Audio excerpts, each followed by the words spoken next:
The Adrenal Stress Index Panel Test, or ASI test, will be explained in this instructional. The test kit contains a box, 4 vials, a plastic baggie with an orange absorbent pad, a protective plastic envelope to cover the box, and a requisition form. The requisition form comes in the box. It is to be filled out by the patient and has specific collection times listed in it. It also has questions regarding New York State. It lists the food and drinks that cannot be consumed on the day of collection, and it indicates where to ship the sample. Filling out the ASI requisition. This is page 1. On the upper top portion of the page, on the right-hand side, the patient fills in his or her information. On the left-hand side is the physician information. There's a highlighted yellow section, and this must be completed for the test to be run. This is the date in which the test is collected.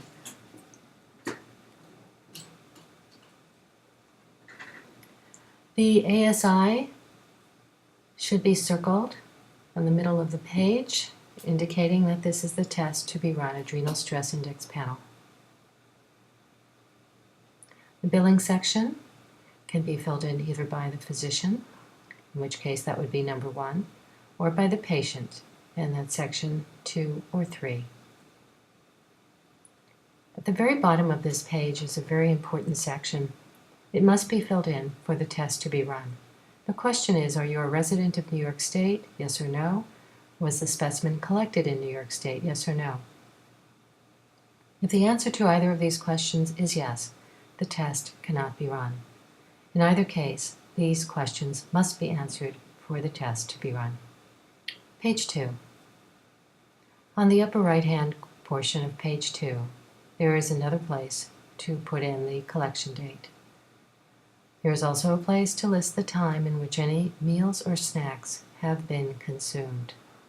There is a listing of the foods not to consume on the day of collection: chocolate, onions, garlic, cabbage, cauliflower, or broccoli, and beverages not to consume: coffee, tea, or caffeine drinks. Importantly, for 30 to 60 minutes before collection, do not eat or drink anything except water, avoid the use of antacids, bismuth medications, or mouthwash, and do not brush your teeth or smoke for 30 to 60 minutes before conducting the test. On the upper left-hand portion of the page are detailed instructions regarding the saliva collection. The first thing to do is to write one's name and date of birth on each one of the vials. When you're ready to do the actual collection, rinse your mouth out with very cold water and then wait 3 to 5 minutes. Number 3, we're going to ignore. Instead, we're going to remove the cotton roll from the tube and throw it away, and put the saliva sample directly into the tube. Repeat, do not use the cotton roll. Fill the saliva tube directly with 3/4 full of saliva, and then cap it, put it in the Ziploc bag with the absorbent pad, and put it in the refrigerator. This is what it should look like. Number 1, name and birth date on each one of the tubes. When you're ready to collect the sample, rinse your mouth with cold water and then wait 3 to 5 minutes. Number 3 indicates that we are not using the cotton roll. We're throwing that away. And the next picture shows the saliva directly in the tube, and the tube or vial is 3/4 full with saliva. In the middle of the page, the question is, do you have gingivitis or bleeding gums? Yes or no? Circle that if that applies. Fill the circle if you do not have a regular daytime wake and nighttime sleep schedule. In the middle section, check off any of these hormones or medications which you may be taking. And where there are patient remarks, indicate any medications that are not listed here. It is not necessary to list nutritional supplements. Does a patient need to be off of supplements or medications, and if so, for how long before they do the saliva test?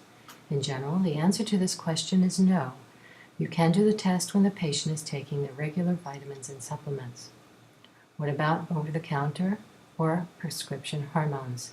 This situation is more complicated. If a patient is on prescription steroids, this will show up on the test.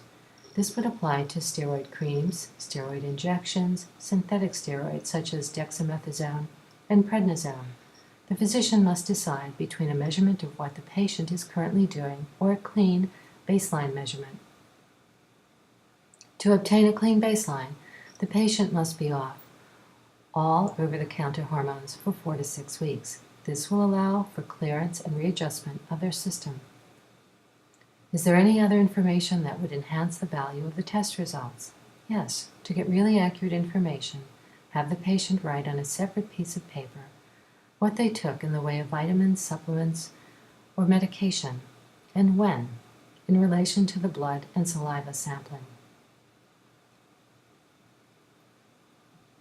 There is a frequently asked question section, and the answers are here.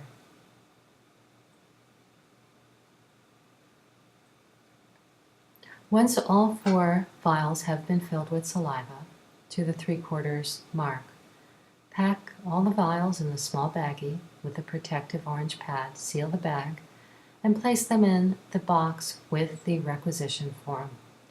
That then goes in the protective plastic bag, which in turn gets put into a FedEx mailer. It is important that you note the address is the street address listed here under number 2. Do not, I repeat, do not mail or send this by FedEx to the P.O. box listed on the box or on the protective plastic envelope. It must go to the street address. We strongly suggest using FedEx 2-day delivery to ensure the sample gets there intact and on time. So remember to fill in the ASI requisition form completely. Fill in as much of the requisition form as possible before collecting the saliva samples. The test results take about 2 to 4 weeks to come back. They are mailed or emailed to the physician. Thank you.